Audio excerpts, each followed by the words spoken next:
Welcome to a half hour of MINDWEBS, short stories from the worlds of speculative fiction.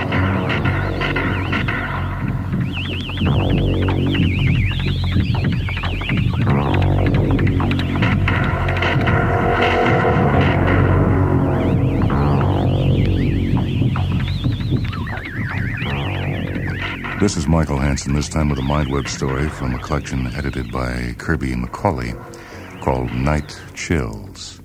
This is Mary Elizabeth Counselman's Kellerman's Eyepiece. Crookshank Scientific Company, 706 Science Company Building, Eddington, New Jersey, 08903. Gentlemen, I should like to order one 12.5 millimeter orthoscopic eyepiece, 96 power, for my Bardou refractor telescope, 200 power. Stock numbers listed in your catalog is number 30405. Enclosed, please find a money order for $19 plus tax to cover your cost in mailing. Thanking you, I am very truly yours, Cyrus Kellerman, Route 2, Jethro, Alabama, 35860. Mr. Cyrus Kellerman, route number 2, Jethro, Alabama. Dear Mr. Kellerman, I regret to inform you that our 12.5 millimeter eyepiece is a discontinued item. However, we have in stock a very good 18 millimeter 67 power eyepiece, stock number 30406, at $21. As we feel this will suit your needs for magnification with a wide, flat field, greater eye relief, and freedom from ghosts and scattered light, we are sending the item along postpaid. This eyepiece also has a 4-element design, coated lens, standard 1 1/4 OD with chrome-plated brass mount. I trust you'll find it satisfactory. Our customers are finding it especially good for observing the planets and the moon craters. Sincerely yours, Peter Crookshank, Jr., Vice President, Crookshank Scientific Company. P.S. Please remit an additional $2 for a difference in price. Mr. Peter Crookshank, Jr., Crookshank Scientific Company. Dear Sir, thank you for sending along for trial the 18mm 67 power eyepiece in lieu of the one I ordered. I am returning it under separate cover, as the features you mentioned in your letter do not seem to be borne out in the product, and I'm sure you would not want the reputation of sending out a product that's not up to the usual Crookshank standard. For instance, in observing the moon craters from my rooftop home observatory last night, there was a most definite display of ghosts and scattered light, particularly in the area of the Sea of Tranquility. Also, I noticed a peculiar difference in color, almost a prismatic effect. Swarms of gnats, which at times interfere with seeing on my rooftop, seemed to be coming out of the larger craters with a translucent quality that made accurate observation of the craters almost impossible. Please check your stock again and send me the 96 power eyepiece which I ordered. If you do not have one in stock, please have the courtesy to return my check. Very truly yours, Cyrus Kellerman. Mr. Reginald Maum, Complaint Department, Crookshank Scientific Company. Dear Mr. Maum, I have repeatedly written to your company demanding the return of my money, $19 for the 96 power eyepiece which I ordered, and for which I received a defective 67 power eyepiece with additional charge of $2. When I returned the item, stock number 30406, another 67 power eyepiece was mailed to me from your shipping department ostensibly. However, I was simply sent back the same defective eyepiece with charges for reshipping. Since I have done business with your company for a number of years, after my retirement in 1946, at which time I started my hobby of amateur astronomy, I feel that I am not being fairly treated. Will you please see that this situation is corrected? Last night, and the night before last, I again observed what seemed to be translucent swarms of gnats boiling up out of moon craters in a kind of spiral. What was most disturbing, they seemed to have human faces. Undoubtedly a trick of reflection caused by your defective eyepiece picking up images of people passing my house. But what alarmed me most, indeed almost caused me to have another nervous attack, a condition that forced my retirement in 46, was the fact that I recognized one of the faces. It was Neil Armstrong, first of our astronauts to make the moon landing. Another seemed to resemble Carpenter. Since I was only mildly interested in watching the space program telecasts, it's highly improbable that this effect was the result of any obsession of mine. The resemblances were quite distinct. So much so that I've considered writing the Space Center about it, with, of course, full details of how I was treated in regard to the 96-power eyepiece I ordered. May I hear from you soon? Very truly yours, Cyrus Kellerman. Mr. Cyrus Kellerman, Route Number 2, Jethro, Alabama. Dear Mr. Kellerman, it has been brought to my attention by our Mr. Mom of the Complaint Department that you are not happy over an 18mm 67-power eyepiece that you received as a substitute for an out-of-stock item. I'm grieved to hear that you even contemplate passing along this complaint to the Space Center, our largest stockholder. In view of the rather odd, to say the least, story that you saw faces of our astronauts on the heads of gnats, I wonder if you have considered first seeing your family physician. I hope you will not be affronted, but I feel that you do need professional help. When you receive it, perhaps you will no longer bear this grudge against our company in the matter of the defective eyepiece. I am herewith returning your money, $19, in full. We are also sending out calls to our various retailers for a possible 96-power eyepiece as you originally ordered, which will be sent to you at catalog price if one can be found.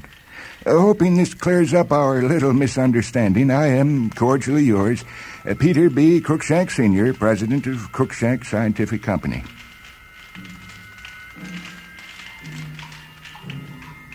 Mr. Peter B. Cruikshank, Cruikshank Scientific Company. Dear sir, thank you very much for your courteous response in regard to the matter of my defective eyepiece. Since I have continued to use the item, and since it has become rather badly scratched from being inserted in the adapter I made in my home shop, I do not feel it right to accept your company check for the $19. I'm therefore returning it herewith. In regard to your friendly suggestion that I see a doctor about my supposed mental quirk, I've already done just that. A very old friend, Dr. Amos Peabody, himself an amateur astronomer, dropped by last night, and I let him look at the moon craters through the 67-power eyepiece in question. For some reason, probably his new contact lenses, he was unable to see the giant insects I described to him. There were hundreds of the creatures, very large, quite gigantic beings with gossamer wings, 8 hair-like legs, and translucent bodies like wasps. They were boiling up out of several craters. I had previously sprayed my rooftop area with bug repellent, so there was no gnats flying around the large end of my 200-power refractor. We were both, therefore, at a loss to explain the effect, or that of the faces. Human faces on the heads of the wasp-like creatures. Have any of your other customers ever observed so weird an effect?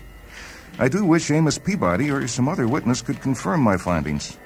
Thanking you for your personal attention, cordially yours, Cyrus Kellerman.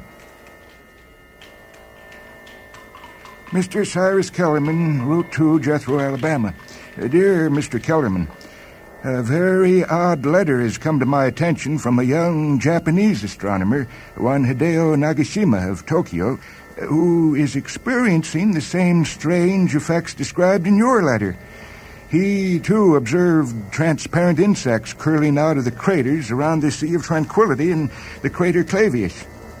Most disturbing of all was his report that the insects appeared to have features, human features, recognizable as those of 2 more astronauts, the last crew landing in March of this year.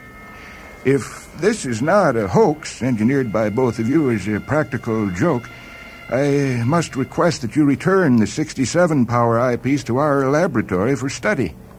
I have requested that Mr. Nagashima also return the eyepiece he ordered from our company at about the same time you received yours.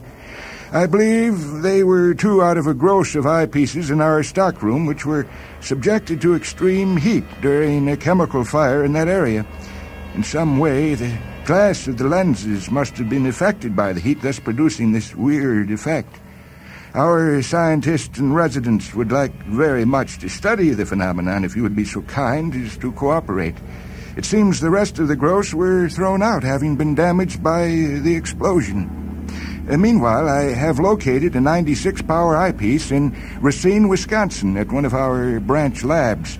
They're sending it to you free of charge in exchange for the 67-power eyepiece, which I trust you will return to us in the next mail. Thanking you, I am, with kindest personal regards, Peter P. Cruikshank, Sr., President of Cruikshank Scientific Company. Mr. Peter Cruikshank, Sr., Cruikshank Scientific Company. Dear Mr. Cruikshank, thank you for your friendly offer and interest in my experiences with a 67-power eyepiece. The 96-power eyepiece arrived safely, and I'm therefore enclosing my check for $19 plus tax for the item as ordered. However, I'm afraid I must decline your request to return the 67-power defective eyepiece. I am in correspondence with Mr. Nagashima, whose Tokyo address I obtained from an amateur ham radio club here. One of the members contacted a Tokyo ham who simply looked up Mr. Nagashima's address in the phone book. We exchanged letters and feel that Cruikshank Scientific Company is seeking to take the credit for our discovery of a matter that may be of worldwide importance to the space program. If such insect-like creatures were observed in 2 parts of the world, it stands to reason that there must be something to see. That other telescope that you mentioned and the other telescopes, the fact that they've not picked up the phenomenon, as you choose to call it, is probably due to the special effect on those eyepieces subjected to the chemical fire. It may, as you suggest, have warped or coated the lenses in such a way as to make invisible creatures visible through scopes using these particular eyepieces. If, as you say, there was a whole gross, there may have been others sent out by mistake to customers ordering them. If you hear from any more dissatisfied buyers, please let me know so that we can compare our findings. The Japanese boy would like to know, too, in case what we both saw might be a bizarre kind of optical illusion. Mr. Nagashima has a strange theory, one which I consider most thought-provoking. He mentioned especially the similarity to Armstrong's features and those of Carpenter and suggested that these beings may be adapting themselves in such a way that an invasion of Earth would not be detected until their mission, whatever it may be, is accomplished.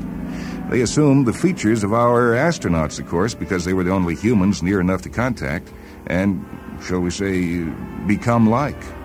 They may have only imitated, as a chameleon imitates by color change. Again, they may have stolen or exchanged some vital atomic structure of the bodies of these men in our space program who obligingly supplied physical contact with these insect creatures by landing and walking about on the moon. As the general public is well aware, all returning astronauts are checked medically for contaminations of any kind, but these mammoth-sized insects may have affected or infected them in ways that our science is not yet aware exist. Now, if the effects are at all contagious, we may be in for some new virus that could wipe out the whole human race. Whether the creatures are native to the moon or were transferred there by a meteor fragment and hatched in the craters, ant beds, I dare not surmise. But I must therefore decline your request for the 67-power eyepiece, which I have duly paid for and which is now legally my property. Sincerely yours, Cyrus Kellerman.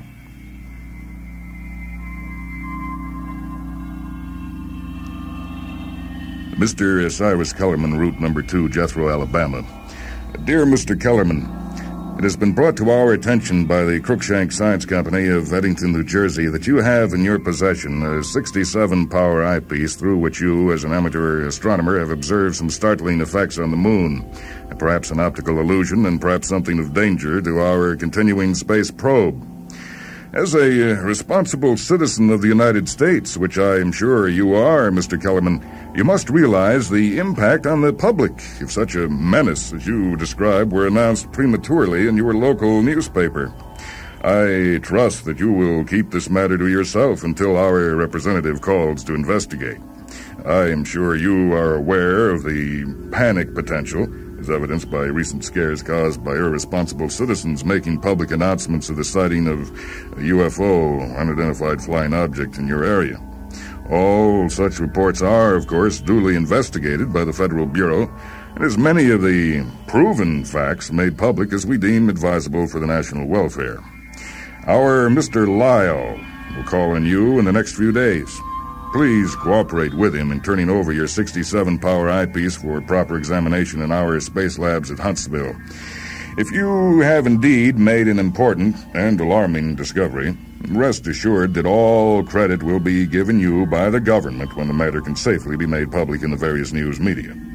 Thanking you, I am H.D. Smith, Co-Director, Federal Bureau of Investigation.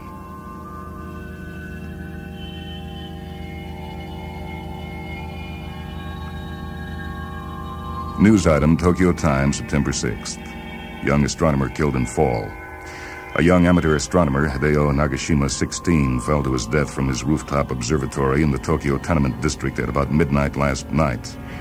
Nagashima was a resident of the tenement building where he shared a flat with another youth who was briefly out of town.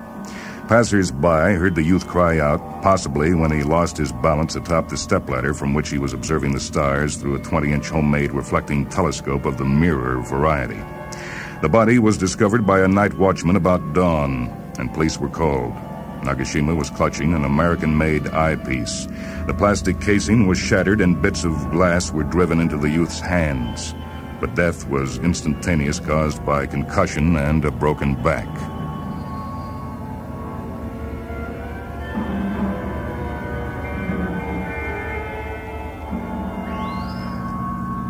Mr. Cyrus Kellerman, route number 2, Jethro, Alabama, USA, zip 35860. Dear Mr. Kellerman, sir, I write again for telling you what I see. I think now these creatures on moon hatch in crater.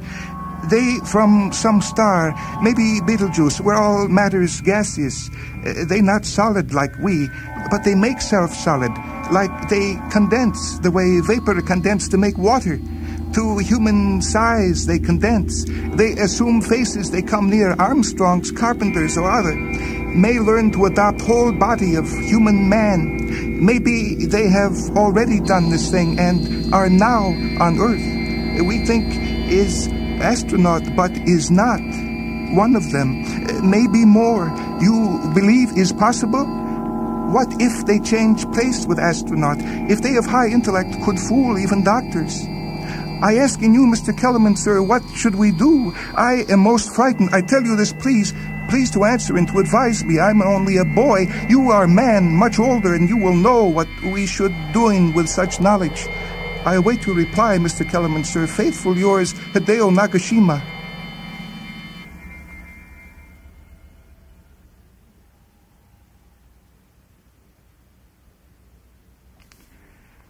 Director, Riverview Sanatorium, Pleasantboro, Alabama, 35972. Dear Sir, I trust that my old friend Cyrus Kellerman has been settled in his quarters with you and is now improving. It was with deep regret that I was forced to certify him dangerously insane in compliance with a request from the FBI in connection with his hallucination about seeing winged creatures on the moon with the faces of the astronauts. This is not an unusual delusion, perhaps, considering Mr. Kellerman's absorbed interest in astronomy during the years since his retirement. I saw the delusion coming on, but was unable to help him. When you consider him sufficiently rational for company, I should like to visit him at the sanatorium some weekend when my practice of medicine permits an absence. We have been very close friends for many years, and as you know, Mr. Kellerman has no family. Sincerely yours, Amos Peabody, M.D. P.S. Did you happen to find on Mr. Kellerman's person a 67-power telescope eyepiece, which he may have secreted in some pocket before your attendants strapped him on the stretcher? In listing his personal effects for his estate, which he kindly left to me, I discovered the eyepiece to be missing.